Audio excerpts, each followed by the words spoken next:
Expectations breed resentment. Let's start with that quote. I think this quote can be applied both to personal and professional lives. So let's start with personal. Before I proposed to my fiancée Em, I didn't fully understand what love was. I think I do now. Love is seeing a person for what they are and letting them be that way. Letting them fight their own battles and go through their own struggles and live their own life while you do the same.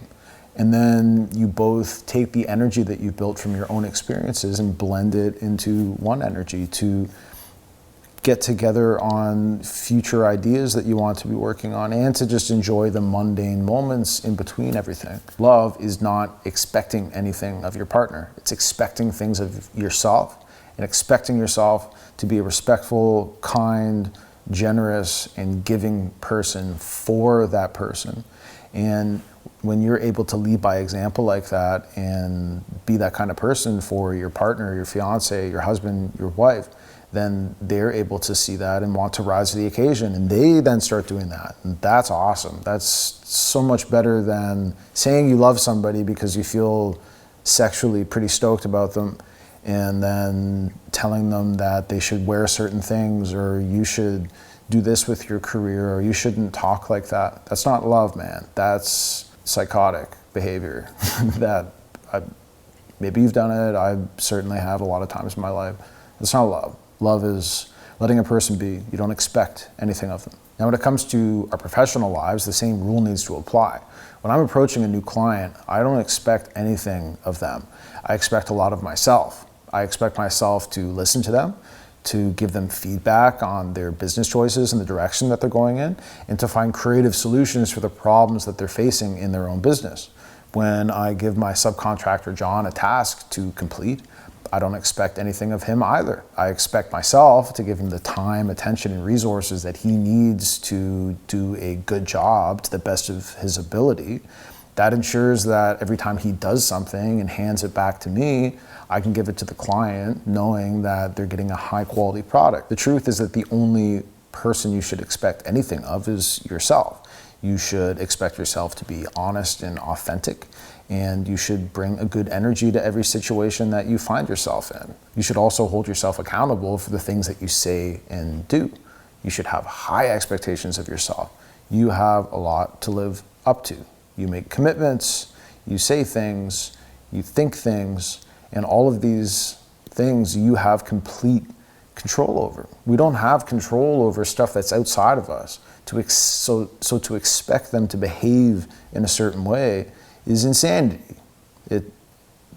It'll just leave you feeling disappointed, negative, fearful, doubtful, and resentful towards the thing or the person that let you down, even though it's completely unnecessary and completely unreasonable to expect somebody to adhere to your opinions. Okay, on to the quote, necessity is the mother of all invention. I'm gonna take this quote with me to my grave. This guy named Squibb said it from the show Lawless Island. You should check it out, it's really good. It simply means that anything of value that has ever been created was created because it was necessary. There was a necessity to it. The creation of this thing was connected directly to solving a painful problem that somebody had or a group of people had. When I was first building my business during 2020, 2021, it was COVID, and there was obviously, as you remember, a lot of lockdowns, and people couldn't congregate in groups.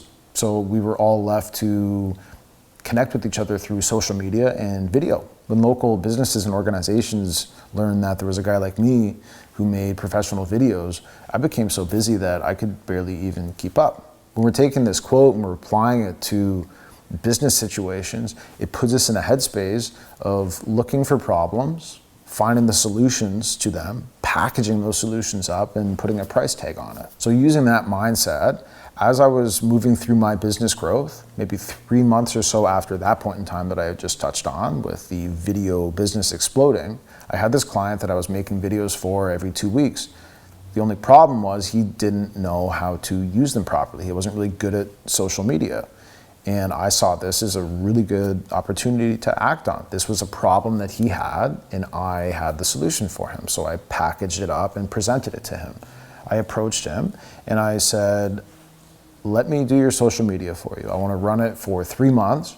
And if at the end of those 3 months, you like how I do it, then we can talk about money. He ended up really liking that the assets were getting distribution, and he liked that he had more time back because he didn't have to spend hours posting on social media. So he did end up paying me to run his social accounts for him. A few months after this, his web developer was giving them the runaround, and he was looking for a new company to run his site for him.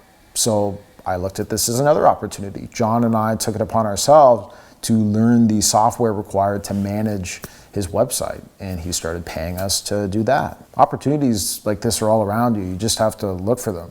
And the more complex the problem is, the more valuable it is. Steve Jobs wanted home computing to be in every house in America when he invented Apple. And Jeff Bezos wanted people to be able to order something, anything on God's green earth, and have it delivered the next day.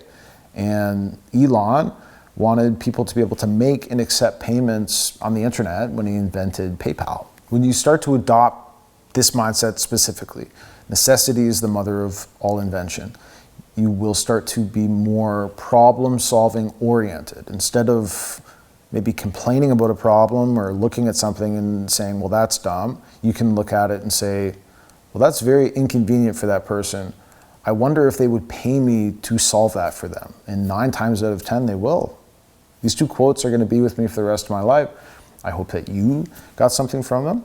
And if you made it all the way to the end of the video and you decided to not click away in the first 7 seconds, then congratulations. But please leave a comment down below and let me know if this was stupid and a massive waste of your time, which I'm sure it wasn't. I'm sure you liked it. Thanks for watching, guys. I'll see you in the next one. Like, subscribe, etc., etc., etc. Bye-bye.